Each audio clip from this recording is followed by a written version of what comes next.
Fala galera, graça e paz, aqui é o pastor Éder para a quarta aula nossa.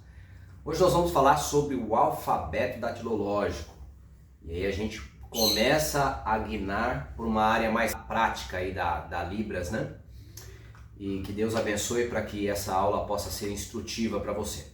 Alfabeto, queridos, ele é um conjunto de representações gráficas que são usados para representar os sons de uma fala. A gente tem diversos idiomas pelo mundo e eles se valem desse artifício, desse recurso, né, de transcrever ali com pequenas partículas, né, que a gente chama de letras, e elas representam a sonoridade que essa língua oral tem. Tá? Então cada um tem o seu alfabeto, alguns idiomas se valem do mesmo alfabeto, como o arábico. Por exemplo, se você pegar o hebraico e o aramaico, eles usam o mesmo alfabeto e assim sucessivamente, né? O alfabeto arábico, que é o que a gente usa aqui na língua portuguesa, ou inglês, ou espanhol, né, tal, tudo, ele é de uma língua sonora, então não faz sentido estar associado a Libras. Deu para você compreender? Porque a Libras não é uma língua sonora. Tem a ver com sinais. Então, por exemplo, esse sinal aqui, que é o sinal de sinal, né? Ele não representa nenhum som, né? Então, como é que você vai representar graficamente esses sons? Então, a Libras ela não tem um alfabeto em si. O que mais poderia se aproximar de um alfabeto na Libras seria a configuração de mãos. Mesmo assim, ela é diferente, tá? Porque a configuração de mão, por exemplo, essa aqui que a gente faz sinal para Jesus, ela não representa nenhum som, né? Então ela tem ali o mapa de configuração de mãos e eles são empregados na Libra, mas não é igual um alfabeto, tá? De uma língua sonora aí, né? Uma língua que se usa a fala e tudo mais, tá? Eu quero até mostrar para vocês esse mapa que tem na Libras de configuração de mãos, tá? Então esse mapa de configuração de mãos, ele é usado, mas ele não é o alfabeto da Libras, tá? Só que o que acontece? A língua de sinais, ela vive sempre num contexto de um mundo ouvinte, de línguas orais, de modo que os documentos dos surdos no mundo inteiro não estão sendo registrados no idioma particular deles ali, né?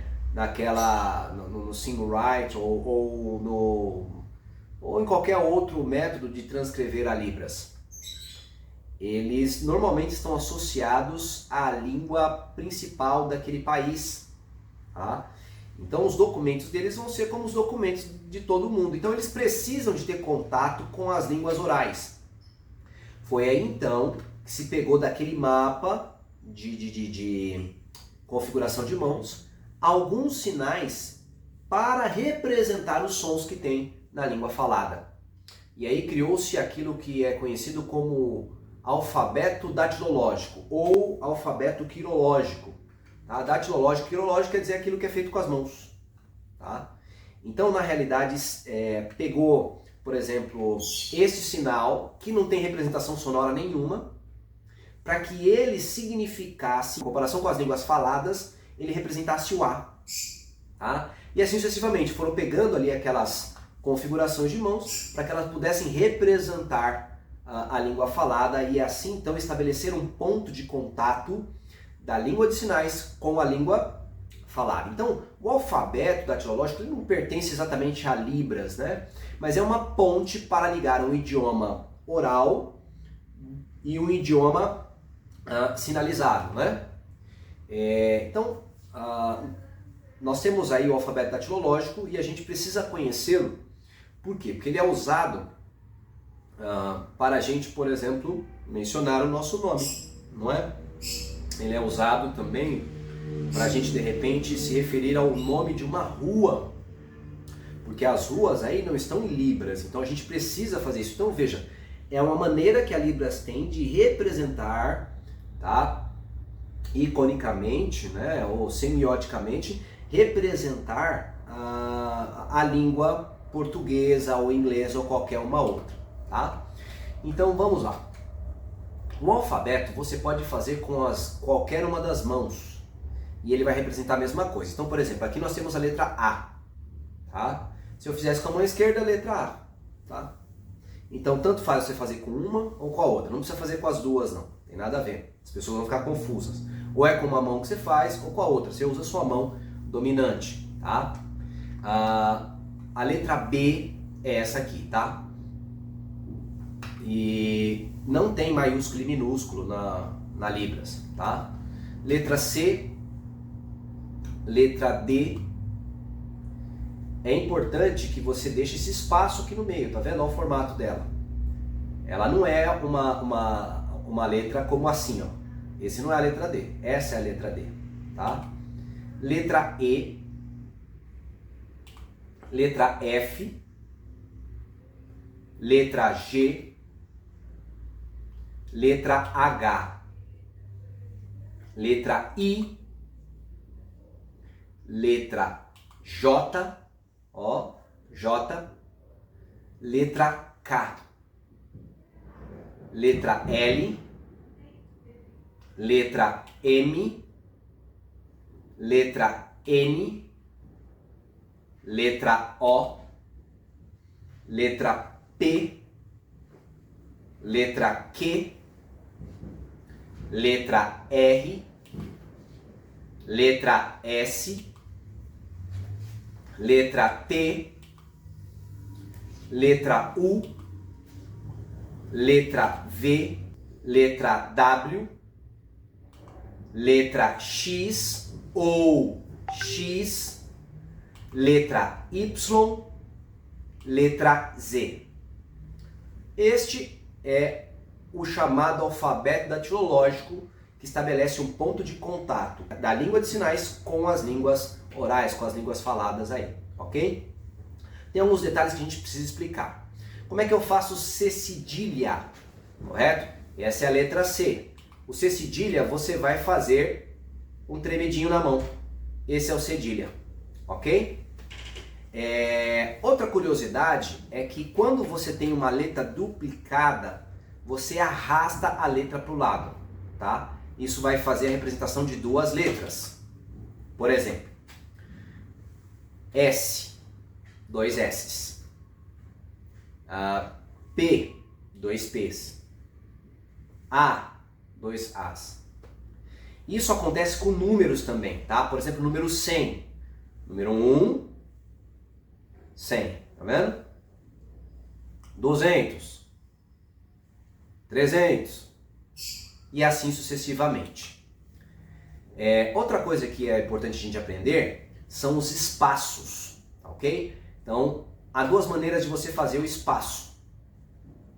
Por exemplo, meu nome, o Éder. Olha lá, o Éder, espaço, Alves, espaço, Barbosa, e assim continua, né?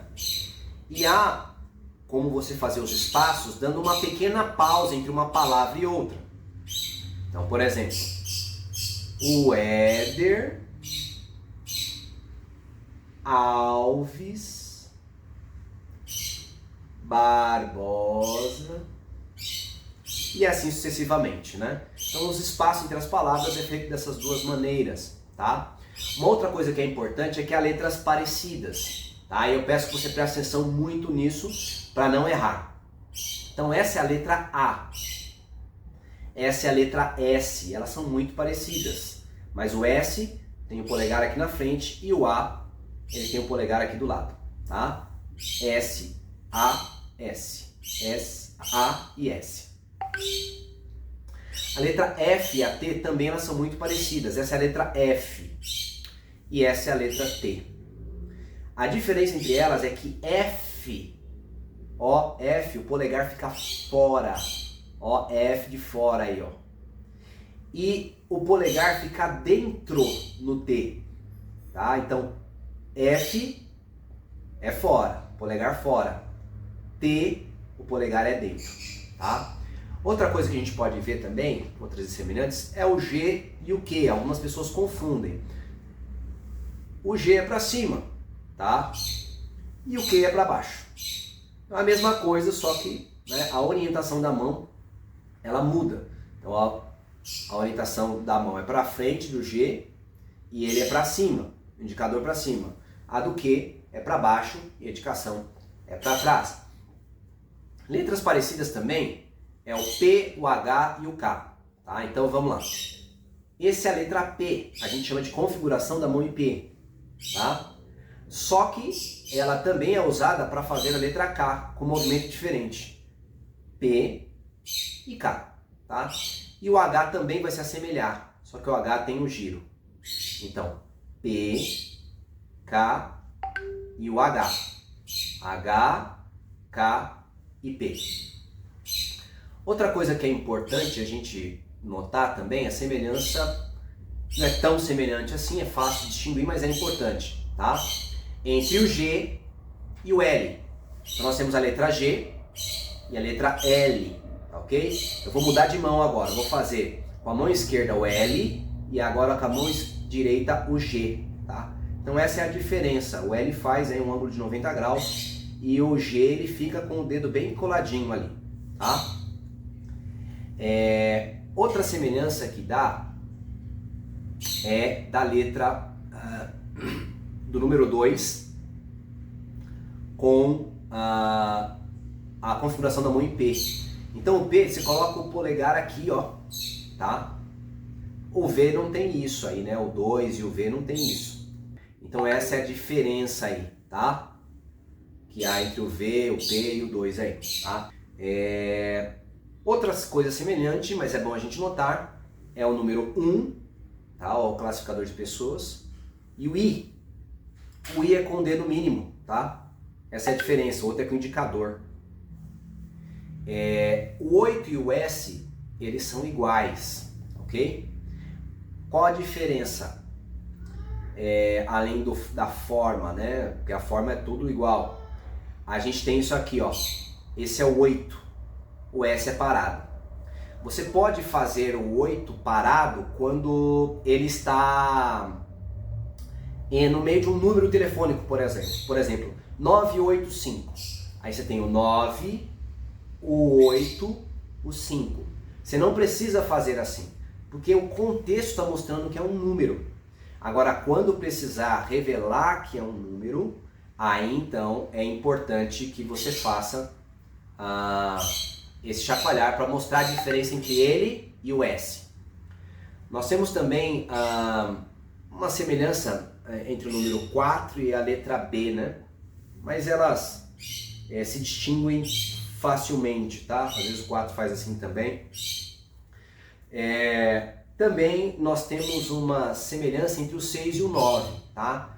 Mas o 6, ele parece o 6, ele fica com a perninha para cima aí, né? E o 9, ele fica com o polegar para baixo, tá? Então, essas observações são muito importantes. Eu quero deixar uma frase bonita aqui para vocês no término dessa aula, tá? No estudo das línguas, há dois grupos de pessoas, tá? Os que não vão aprender porque eles não se esforçam, eles não estudam, eles não pesquisam, não buscam. E depois eles vão culpar que não tem habilidade com a mão nem nada, eles não treinaram. E há outros que não têm habilidade nenhuma, são ruins mesmo. No entanto, eles se esforçam e por isso eles alcançam o conhecimento, provando que o esforçado ele é melhor que aquele que tem o dom e o talento natural.